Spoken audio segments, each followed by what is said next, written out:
Hey brothers and sisters, I wanted to talk to you about spiritual warfare, ritual satanic abuse, and confusion. The fallen angels and evil spirits practice aggressive kindness, like helping, like the movie Monsters, Inc., going from scaring people to making them laugh, making a joke out of creation.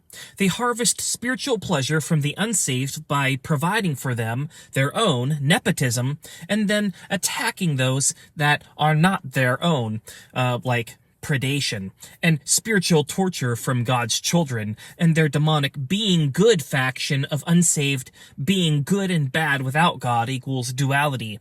They help themselves by making people feel numb or immune to other people's suffering. They make people feel like the evil they do is pleasurable, just like a drug addiction. When the person is delivered without Christ, they get withdrawal symptoms and secretly intentionally fantasize about such things. The inside of their cups are filthy, giving in to evil spirits. But with Christ, they are delivered from wanting to commit any more wickedness.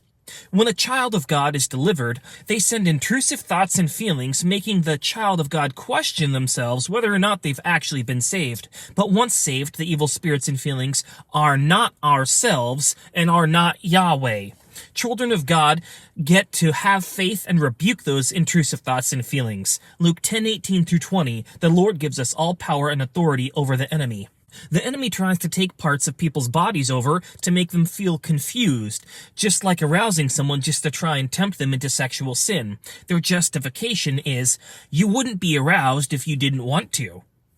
I experienced this with my ex-girlfriend. She kept on saying she was Christian, and every so often she'd mention Christ, but in truth the evil spirits were using witchcraft on me to keep me blind, and checking in every so often mentioning Jesus to see if I'd accept Christ, or I wouldn't. Spiritual gang stalking and gaslighting. It's like poking a dead animal with a stick to make sure they're dead. If not, they keep doing what they're doing, but if so, they start to work against the children of God, double agents and Trojan horses.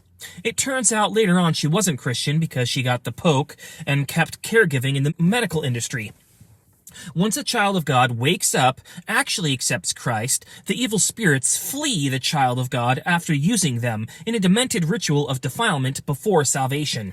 Then the enemy sends secret double agents to try and get close to the children of God after salvation, to keep trying to get them into bad situations to mentally and spiritually torture them, trying to trip them up on their journey to Christ. They often try to mislead children of God into false ministries, seeing if they'll accept that level of sinful lies and bait. Then they move on to the next false ministry if they don't believe the lies, until they accept a certain level of being good without God, not being holy. The evil spirits do this until children of God become comfortable and complacent, trying to achieve desired results, instead of God's children intentionally living their entire lives for Christ until their death or the rapture. The devil wants people to live good lives, not holy ones. The entire world has been turned into a satanic system of trying to keep people from salvation, cold and calculated. But the world is not a matrix simulation. The devil is just residing in it for a period of time. The Lord has deemed appropriate for his intended results of salvation, the separation of the wheat and the tares. The enemy has unrefined and super refined Satanists that are absolutely wicked inside, but their exterior is borderline flawless.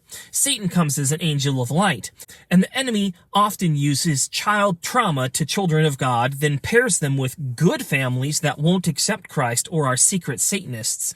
The demonic foster care system is his method of separating the godly children, placing them in ungodly families and situations, just so the devil can gaslight them and suppress them with logical fallacies, trying to make the children of God live a lie full of fantasy and sin, like the movie Coraline, made in 2009, or Spirited Away by Hayao Miyazaki. And once their satanic world of lies is uncovered, they blatantly oppose the children of God by trying to isolate them and make society ignore them. The devil intentionally makes people ignore children of God or forget them. The enemy blames God and his children, calling God and his children the devil, and the devil's children saints. The devil says the opposite just out of ritualistic spite. Instead of allowing the devil to kill God's children and do what he wants with impunity, Christ steps in, and those demons have to provide for the Lord's children because they're being faithful and truly seeking the Lord's heart with all their strength. The Lord does not leave his children stranded.